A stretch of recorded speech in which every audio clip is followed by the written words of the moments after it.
So I came to Florida expecting to find, in some ways, what I did find. A state that is evenly divided, though missing, I would say, a lot of persuadable voters, because in many ways Florida is the great microcosm of the United States. As Florida goes, so goes the nation.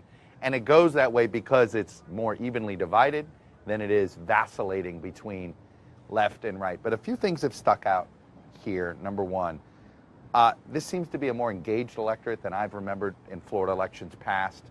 There is a stereotype of the Florida voter that they're a bit more apathetic than the rest of the country because, hey, it's paradise.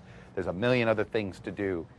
You're not finding that this year. This year there's a level of engagement that seems to be a bit higher. This is our one chance to be counted. You know, whether it makes a difference, you don't know if you don't vote. And I feel it's so important that we do this. I feel strongly we all need to vote, period.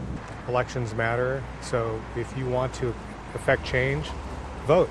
The second thing is the power of this red tide story out here. I go to a gun store, and the first issue I talk to somebody about is about red tide. I would say clean up the environment, take care of this red tide. I'm a fisherman, and it's destroyed my hobby and my lifelong pursuit. The point is that this is something that seems to be crossing your typical partisan lines. It's something that's crossing sort of typical, predictable political lines. And it is a reminder that in Florida, and I've known it growing up, environmental issues are bigger than red versus blue. Offshore oil drilling was a bipartisan fight that the entire, essentially, political class stood up together and fought against.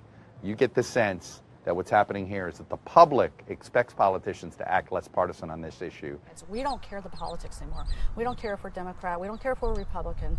We are one that says it's time to put our politics aside, step up to the plate, pull up your pants, and let's get to work and get this solved.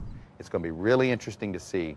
Red tide, I think, is more on the ballot than maybe anybody realizes, and you don't really realize it until you get down here. Overall, though, Florida, coming here, it's proof. It's America's swing state for a reason, and we're going to see it on election night as well. Hey, NBC News fans, thanks for checking out our YouTube channel. Subscribe by clicking on that button down here, and then click on any of the videos over here to watch the latest interviews, show highlights, and digital exclusives. Thanks for watching.